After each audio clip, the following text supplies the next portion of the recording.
Hello student, I hope you all fit and fine. आप सभी लोग देख रहे हैं हमारा अपना चैनल एजुकेट कंप्यूटर क्लासेस।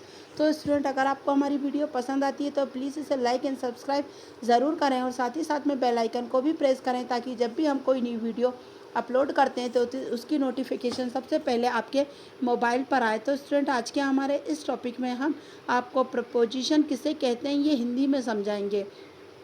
तो प्रपोजिशन का ये पार्ट 3 है। इससे पिछली वाली वीडियो में हमने पार्ट 1 और 2 और ये पार्ट 3 को बताया गया है। और हमने ये इंग्लिश का सब्जेक्ट है, ग्रामर का, इंग्लिश ग्रामर का, जिसे हमने हिंदी में समझाने की कोशिश करी है आप लोगों को कि हिंदी में अगर इसको समझना चाहेंगे तो किस तरीके से आप इसे समझ सकते हैं कि प्रपोजिशन आखिर होती क्या है। तो ये क्या होती है, इसकी डेफिनेशन हमने पार्ट नंबर 1 में दी थी। अब पार्ट 3 में हम इसके आगे की चीज़ें कर रहे हैं।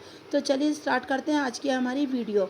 तो यहाँ पर लिखा है ऑफ का प्रयोग कब किया जाता है, मतलब यूज़ ऑफ ऑफ, मतलब प्रपोजिशन में ऑफ का यूज़ कहाँ किया जाता है। तो ऑफ का प्रयोग का, के, की के अर्थ के संबंध या अधिकार के भाव को अभिव्यक्त करने के लिए किया जाता है। जैसे Ram is the son of Dashrath, मतलब जो राम थे वो किसके बेटे थे, दशरथ के। This is the leg of the table. तो यहाँ पर के, का, की के लिए हम ऑफ का यूज़ करते हैं। फिर है ऑफ का प्रयोग से के अर्थ के भाव में भी अभिव्यक्त करने के लिए किया जाता है। जैसे ही डेड ऑफ फीवर, मतलब वो बुखार से मर गया। ही डेड ऑफ मलेरिया, यानी वो मलेरिया से मर गया। His wife is the tried of work, मतलब उसकी पत्नी काम से ऊब गई। I am found of music, मतलब मुझे संगीत से शौक है। तो इस टाइप से जो सेंटेंस बनते हैं जहाँ पर से वाली बात आती है कि उससे, तो वहाँ पर भी ऑफ ऑफ का यूज़ कर सकते हैं। ये तो था स्टूडेंट ऑफ का यूज़। अब है टू का।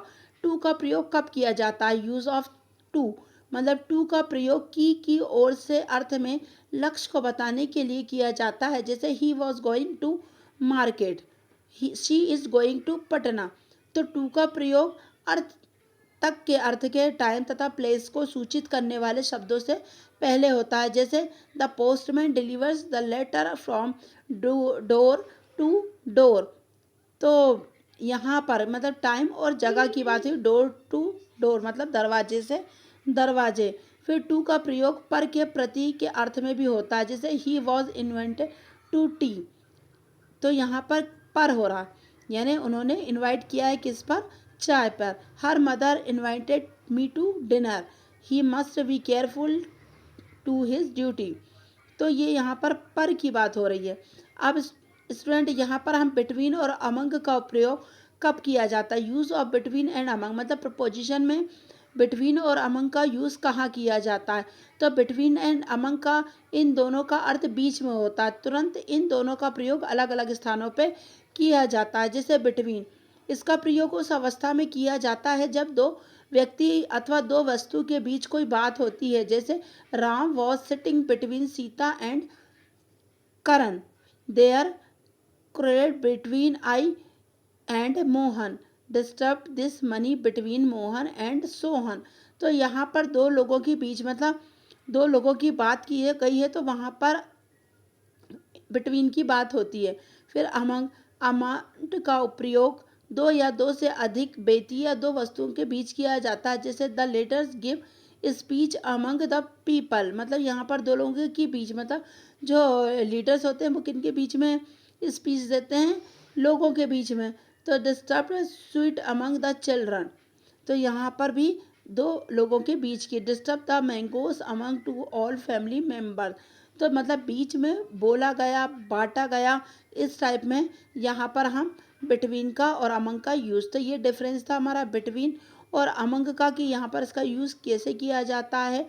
तो स्टूडेंट, यहाँ पर प्रपोजिशन का यूज़ इसीलिए किया जाता है कि किस जगह पर, किस हिसाब से, प्लेस के हिसाब से या सेंटेंस के हिसाब से कैसे यहाँ पर प्रपोजिशन का यूज़ किया जाता है, ये आपको बताया गया है। इससे जो पिछली वीडियो है वहाँ पर इन, ऑफ, द, इन सब चीज़ों का यूज़ करना आपको बताया है। और हमारा मेन टारगेट यही है कि आप अगर इंग्लिश में मतलब जो लोग बच्चे या जो स्टूडेंट हिंदी मीडियम से वो प्रपोजिशन का मीनिंग अच्छे से नहीं समझ पाते हैं कि प्रपोजिशन क्या होती है, तो उसके लिए हम ये वीडियो लेकर आए हैं ताकि स्टूडेंट आसानी से हमारी इस वीडियो को पढ़कर, सुनकर और देखकर समझ पाएँ कि प्रपोजिशन आखिर होती क्या है। इनका मेन टारगेट हमारा यही था कि आप लोग हिंदी मीडियम से अगर हैं तो हमारी वीडियो को देखकर प्रपोजिशन का मतलब समझे कि इसे क्या कहते हैं और इसे कहाँ कहाँ पर यूज़ किया जाता है। ये आज का हमारा पार्ट 3 था। इसके आगे भी हम एक पार्ट 4 लेकर आएंगे जिसमें इसके आगे की जो प्रपोजिशन बची हैं हम उनको आपके सामने लेकर आएंगे। तो स्टूडेंट अगर आपको हमारी वीडियो पसंद आती है तो प्लीज़ इसे लाइक एंड सब्सक्राइब करना ना भूलें और साथ ही साथ में बेल आइकन को भी प्रेस करें। और स्टूडेंट अगर इससे रिलेटेड अगर आपको कोई भी क्वेश्चन है तो आप कमेंट बॉक्स में प्लीज़ कमेंट करके बताइए। Thank you.